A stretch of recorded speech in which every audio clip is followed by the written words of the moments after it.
Morning. How's everybody doing today? Outstanding. How can I help you?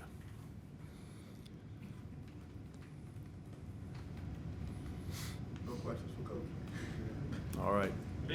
Ben, how do you, Steve talked yesterday about the shots downfield for PJ Holcomb. How do you kind of plan to do things a little differently this week to maybe stretch it out a little bit? Well, each week you go into a game and you sit there as a staff and there's a vision for how you're going to play the football game. And, you try to play to that vision during the course of the game. Did it go exactly the way we wanted it to go last week? No. But you look to build on it. And, I think for a portion of the game, we moved the ball well. I thought we did a good job, on the line of scrimmage, establishing the line of scrimmage. But we certainly are working to be more productive in the pass game. Could you have done a better job, adjusting kind of after that first quarter when they had kind of made their adjustment? Yeah, always, I'm always going to look in the mirror first. And, like I said, there's a vision for how you want to play each game. And I certainly need to do a better job adjusting there and putting the ball in our playmakers' hands on the perimeter. I do trust PJ. I want to make sure I make that perfectly clear. He's had some success in this league, and he had a good week of practice last week and had a better week of practice this week so far. And I look forward to getting out there today and hitting some situations with him. How are you adjusting the offense with Robbie gone? Like I said before, we have enough offense. We can play doubleheaders for years, right? So one guy comes and one guy goes may not make a huge difference in how you kind of do things. But, Robbie's on another team. I certainly don't want to talk about someone on another team at this point. But we certainly have confidence in the receivers in the room to go out and execute, and we're going to put them in position to be successful and do what they do best. Now that it looks like Laviska's going to be able to come back, what does his role look like now that he's got a game already under his belt? Yeah, obviously coming off the injury, we want to put him back in the fold here. Yesterday we got him some reps, so today we're just going to keep building on that and see how he feels. And he looked good yesterday, so that's a good sign for us.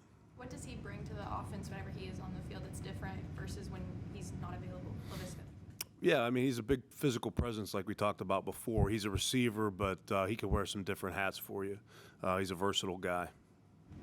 There was a sense that the approach with PJ last week was tentative in terms of his use. You said you trust him. Is there a sense that now that we're through 1 week, there's a feeling out and now you're going to rely on him a little more to do more? Yeah, stay tuned. No, we trust PJ. We're going to put a plan together that we feel is going to put us in best position to go win the football game, and then we need to go out and execute it. I know you haven't worked with Ian Thomas all that long, but he's had an interesting background. What would you say about his character and the type of work ethic that he has on the field? Yeah, Ian Thomas is one of the better football players I've been around in this league. He's a tremendous blocker, not just in the run game, but in the pass game as well. So he allows you to be able to do some things in the pass game that it's hard to find from tight ends these days. He's a physical player. He's a smart player. You can use him in a lot of different.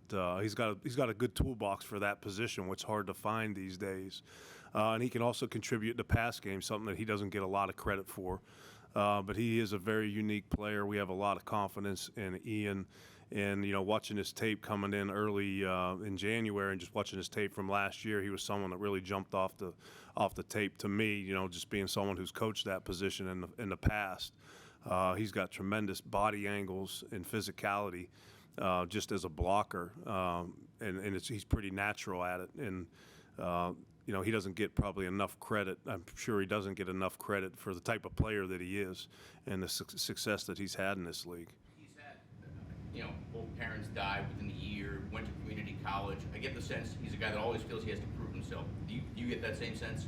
I just see a guy. I can't speak on that. But I just see a guy that shows up every day. He doesn't seem like he takes anything for granted, and he's motivated to show up and contribute each day. I would look at him and say, man, Ian's a guy that sees every day as a blessing. Did you have to reassure PJ personally that you trusted him this week? PJ and I have a good relationship. I'm in that room with him each and every day.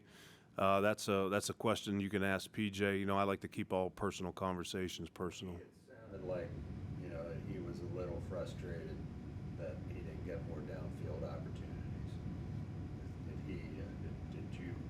Do you understand where those frustrations would be coming? Certainly. Yeah, you play the position, you want to go out and show what you can do and have those opportunities to push the ball downfield, but those are better questions for PJ than they are for me. You saw what Tampa did in 2020 when they felt like they had a roster ready to drop a quarterback in like Brady and win right away. How far do you think this offense and this roster is from being able to drop the right quarterback in and win?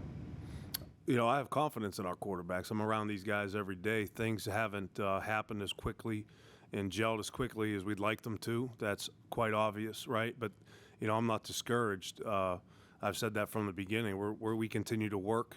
We have guys that have tremendous attitudes, which may not sound like a big deal on some other people, but for us, that's a big deal. We show up, we work. There are signs of improvement, but they're not. It hasn't come together yet, and we keep having confidence in it. You know, to me, if walk around and say 6 weeks is going to deter the type of confidence you have as a player and a coach.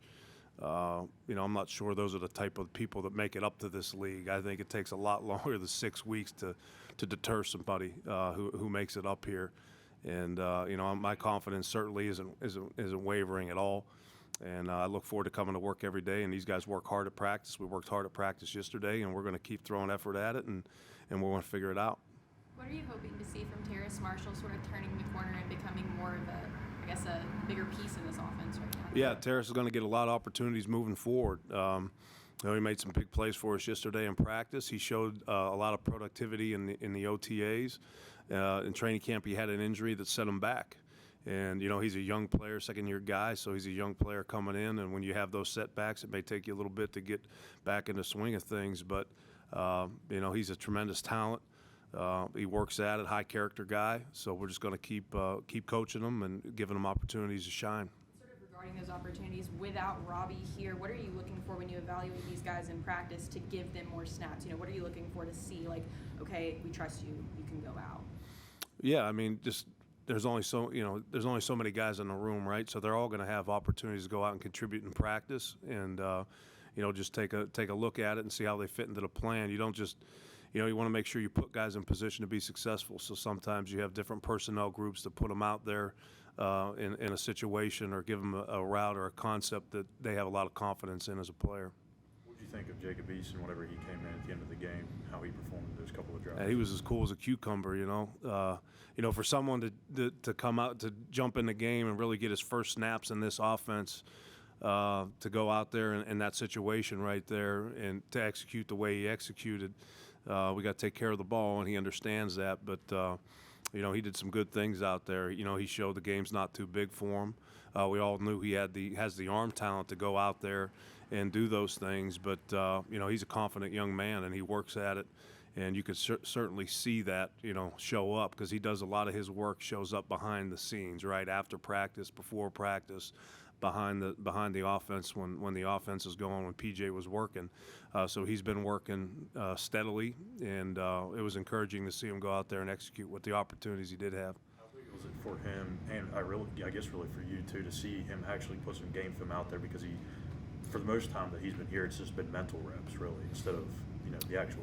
Yeah, no, I just think anytime you get a chance as a player, I mean, those guys, on the practice squad, they're dying to play. They do anything to get up and play. And to see, to have an opportunity to get a suit on game day and then go out there and spin it a little bit, he did some good things. I'm sure he was pretty excited to get his opportunity.